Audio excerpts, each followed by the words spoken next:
ഇന്ന് തന്നെ ഡൗൺലോഡ് ചെയ്യൂ. കാണൂ നിങ്ങളുടെ ഫേവറേറ്റ് ഷോസ്.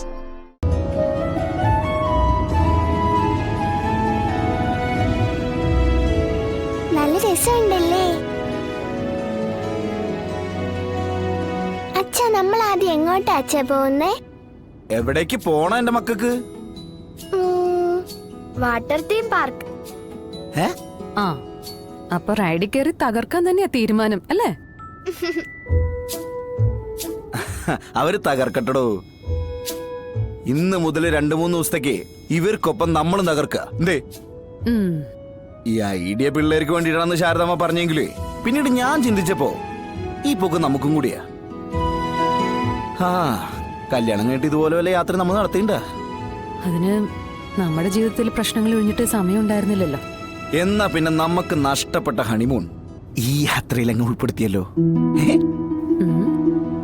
ചുമ്മാ ഉൾപ്പെടുത്താടോ, ഒരു ചേഞ്ചിനെ. ആരും കേക്കണ്ട. 2 പിള്ളേരുമായി ഒരു ഹണിമൂൺ ട്രിപ്പ്. എടോ, എന്റെ മനസ്സ് നിറയെ പ്രണയമല്ലേ. അത് മുഴുവൻ തനിക്ക് തന്നു തീർക്കാൻ എന്റെ ഈ ജന്മം കൊണ്ട് കഴിയൂല. എങ്കിലേ നമുക്ക് അടുത്ത ജന്മം കൂടി കടം ചോദിച്ചാലോ ദൈവത്തിനോട്?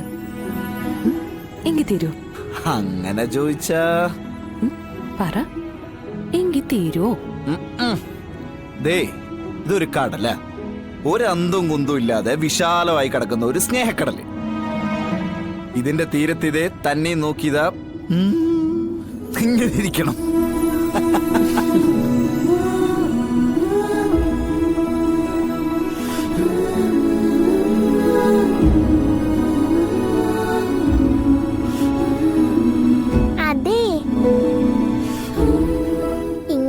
കാർ ഓടിക്കാൻ ആ കമലങ്ങളെ കൊണ്ടുവരായിരുന്നു. വിഷ്ണു അച്ഛാ, ഡ്രൈവിംഗ് ശ്രദ്ധയോടെ ചെയ്യേണ്ട കേട്ടോ. ഓ അതെ, ഇത്തിരി ചില്ലറ കാര്യങ്ങളല്ലട്ടാ, നമ്മളെ ശരിക്കും സൂക്ഷിക്കേണ്ടിയിരിക്കണു. അതെങ്ങനെ? അതെ, ഈ അച്ഛൻ്റെ അല്ലേ മക്കള്. രണ്ടിനും ഈ ഗുണം കാണാതിരിക്കില്ല.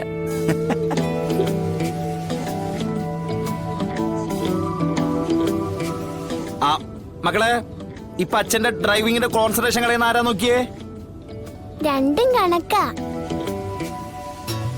മിക്കാറും വണ്ടി ഞങ്ങൾ ഓടിക്കേണ്ടി വരുമെന്നാ തോന്നുന്നേ. ശരി, അടുത്ത കീറ്. മക്കളെ കേട്ടില്ലേ? ഇതാണ് ട്രിപ്പ്. ഇങ്ങനെ വേണം ട്രിപ്പ്. മക്കളെ, ഒരു പാട്ട് പാടിയേ. ഒന്നാം തരം ബലൂൺ തരാം. അയ്യോ, ഈ ഒന്നാം തരം ബലൂൺ കേട്ട് കേട്ട് മടുത്തു. വേറെ വല്ല പാട്ടും പാട്. ആ പോരട്ടെ. മറ്റേ പാട്ട് പാടിയോ? മറ്റേ പാട്ട് പാടാം. കണ്ണോട് കണ്ടപ്പോൾ കണ്ടെത്തി ഞാൻ ആയിരം താരകൾ പൂത്തു വന്നു. പൂക്കട്ടെ പൂക്കട്ടെ. പിന്നെയും പിന്നെയും കണ്ട നേരം പുഞ്ചിരി പൂത്തുലഞ്ഞു.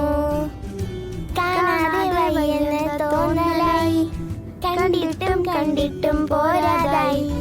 തൊട്ടപ്പോൾ ആത്മാവിൻ തേൻ നിറഞ്ഞു, പൂ പോലെ നീ വിരിഞ്ഞു.